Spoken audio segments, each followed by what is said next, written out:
ఈ యాంకర్ గాడు మన మేడంని ఒక క్వశ్చన్ అడిగాడు. క్వశ్చన్ బాగుంది, ఒకసారి చూడండి. సనాతన ధర్మం అంటే దేవుడి దగ్గరికి వెళ్ళడానికి ఒక 1000 రూపాయలు దర్శన టికెట్లు పెట్టే సనాతన ధర్మం గురించి మాట్లాడుతున్నారా, లేదంటే దేవునికి కొట్టే ఒక 50-100 రూపాయల కొబ్బరికాయల గురించి మాట్లాడుతున్నారా? నాకు అర్థమైతలేదు. ఉదయం లెగిస్తే చాలు మేడం గారు ఎంతసేపు సనాతన ధర్మం హిందూ ధర్మం, సనాతన ధర్మం హిందూ ధర్మం, ఇదే కదా, ఇంక వేరే మాట మాట్లాడదు. సరే, ఇంక ఈ యాంకర్ గారు అడిగిన క్వశ్చన్కి మేడం దోవలు ఇచ్చేస్తుంది, వాడికి గట్టి సమాధానం చెప్తుంది. ఇంక ఈ దెబ్బతో ఆడి చాప్టర్ క్లోజ్ అయిపోద్ది. మన సనాతన ధర్మం గురించి చాలా ప్రౌడ్గా ఫీల్ అవ్వచ్చు. మరి ఆన్సర్ ఏం చెప్తుందో చూద్దాం. సో మనం ఏదో నేర్చుకుందాం ఇన్ఫర్మేషన్ అనుకున్నాను నేను. సో మేడం ఏ ఆన్సర్ చెప్పిందో చూడండి. భక్తితో తీసుకొచ్చిన 1000 రూపాయల్ని హుండీలో వేస్తే దేవుడికి అర్పిస్తే ఆ డబ్బుల్ని ఎండోన్మెంట్ పేరుతో గవర్నమెంట్ కింద నుండి చేతులు పెట్టి గుంజేసుకొని మౌల్వీలకి మాస్కులకి చర్చిలకి ఇచ్చినప్పుడు మీ నోరు ఎక్కడ పోయింది? చూసారుగా, ఇది మన మేడం ఇచ్చిన ఆన్సర్.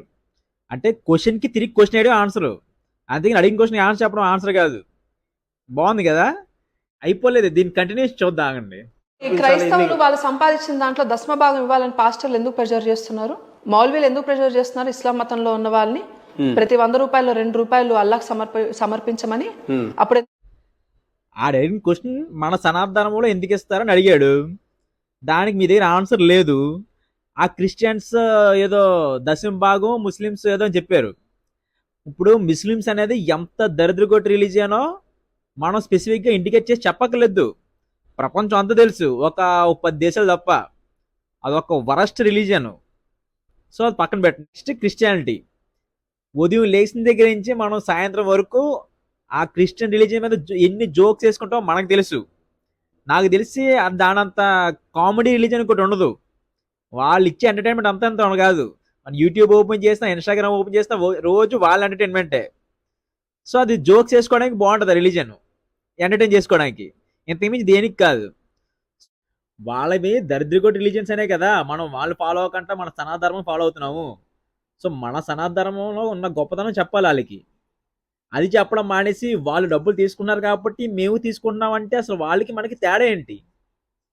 ఇప్పుడు క్రిస్టియన్స్ ముస్లిమ్స్ తీసుకున్నారు మీరు చెప్పారు, ఓకే.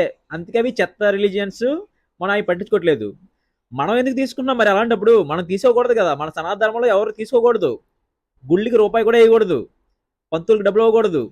కానీ ఎందుకు ఇస్తున్నారని ఆడు అడిగిన క్వశ్చన్, దానికి ఆన్సర్ చెప్పడం మానేసి వాళ్ళు తీసుకున్నారు కాబట్టి మనం తీసుకుంటున్నావా అంటే ఇప్పుడు వాళ్ళు మనం ఒకటేనా? దాని అర్థం ఏంటి నాకు అర్థం కదా అసలు.